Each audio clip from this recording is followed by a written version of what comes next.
Hello everyone, and welcome to Crying Cow's list of the biggest features in 3.12.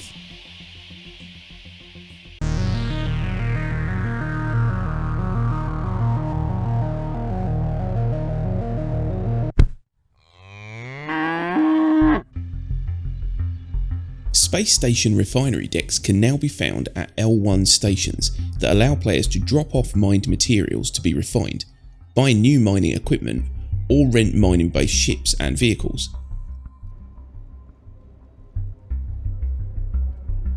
Terminals within the refinery decks let you refine raw mined materials. Refining materials takes time to complete based on the quantity of materials you have and the type of resource. Once the refining is complete, you can collect the materials and transport them elsewhere to be sold.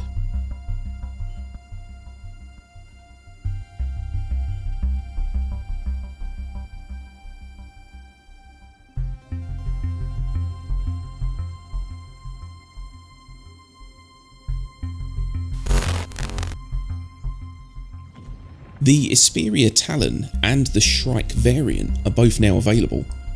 These ships are recreations of the Tavaran Talon and equivalents to the Aegis Gladius and Vandal Blade. Manoeuvrable with powerful directional phalanx shields but weak physical armour, they are a hit and run combat ship that prefers ambush tactics.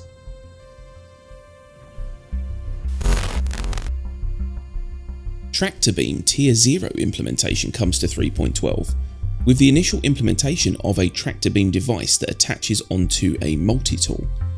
This allows a player to control an object at a small distance without physical contact. Its primary use is that of quickly and remotely moving smaller cargo and other physics-based objects in gravity and 0G, and in 0G if tethered to large objects, i.e. asteroids, space stations or ships, can be used as a grapple hook to pull the player towards it.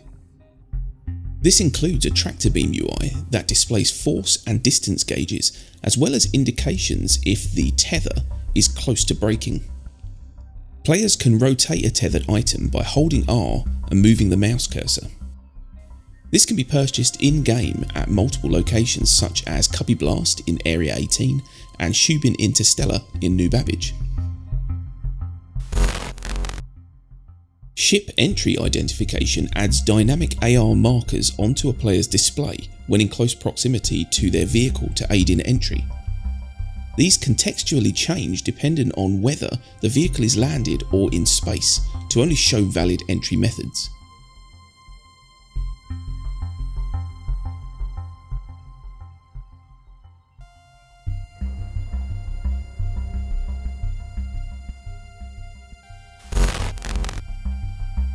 Two new FPS weapons have been added, the Bearing FS9 LMG and the Gemini A03 sniper rifle. The FS9 light machine gun features a full auto mode that makes it ideal for laying down covering fire or holding back advancing enemies. The FS9 is also acclaimed for its ability to maintain accuracy while unleashing sustained fire.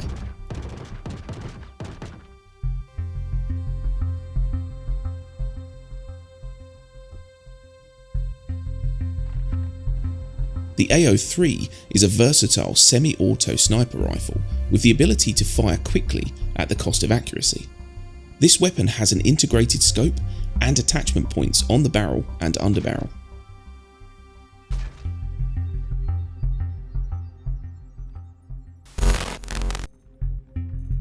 The new mining UI refactor update adds a brand new user interface for all mining capable vehicles, which will provide the player with a clearer overview of what they are currently experiencing, including mining consumables, what you have equipped, their current state and their duration, cargo, so your cargo pods now show their content and update in real time as you extract materials from mineable deposits, volatile cargo, the health and estimated time that the cargo will last in your cargo pods before collapsing, and volatile cargo itself is highlighted in the UI so that you can't miss it when you collect it.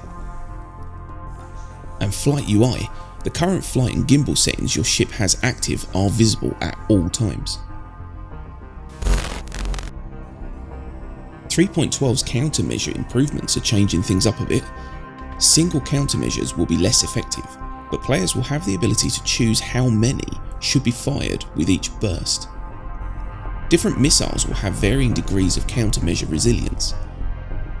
Flares have been renamed to lures and now have different modes to control how multiple launches work, including launch burst by tapping H by default, or set and launch burst to send out multiple by holding H by default. And you can increase and decrease the burst size, which is currently unbound by default. Chaff has currently been renamed to Haze, and countermeasures have also had a sound effects rework. CO.AG have now hooked up the functionality for key ordnance on ships, missiles, chaffs, flares, etc. in Cryastro and landing services to run through the shop service, allowing for proper pricing differentials between items when restocking your ships. This will also require some rebalancing for our current insurance and item prices. The newly added weapon zeroing system provides the player with a way to change the zeroing on their weapon sights. This allows shots at further distances without having to alter aim to account for bullet drop. While in ADS, a player can manually or automatically change a zeroing range on their scope. Aiming down sight will show the current zeroing setting, as well as a distance finder at your crosshair for scopes that support this. Max distance varies by scope. You can set your weapon zeroing manually or to the distance finder amount by pressing page up, and resetting zeroing to 0 by pressing page down. All mission givers except Ruto have been updated to use the new Tier 1 reputation system. Doing missions for a mission giver will cause you to gain and lose reputation with them. If you fail too much, they will fire you and refuse to give you missions for 24 hours. Bounty missions have been split into being given by 3 separate organisations, each with their own reputation, which are all presided over by a parent bounty hunters guild. Assassination missions, however, are now overseen by a shady guy named Vaughn. The more rep you acquire with an organisation, the better the missions offered to you and the higher the rewards.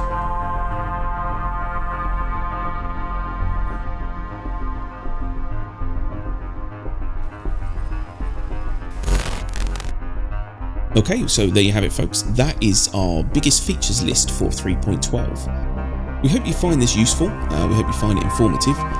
If there's anything we've missed, or if there's anything that you want to elaborate on, then jump into the comments section and do let us know, because it's always interesting to hear your opinions on these things. And don't forget, if you like the video, hit that like button and subscribe for more Star Citizen content. Hit that bell, because we are going to be having some giveaways coming up soon, and it's always good to be notified as quickly as possible so you can get as many comments in and your chance to win.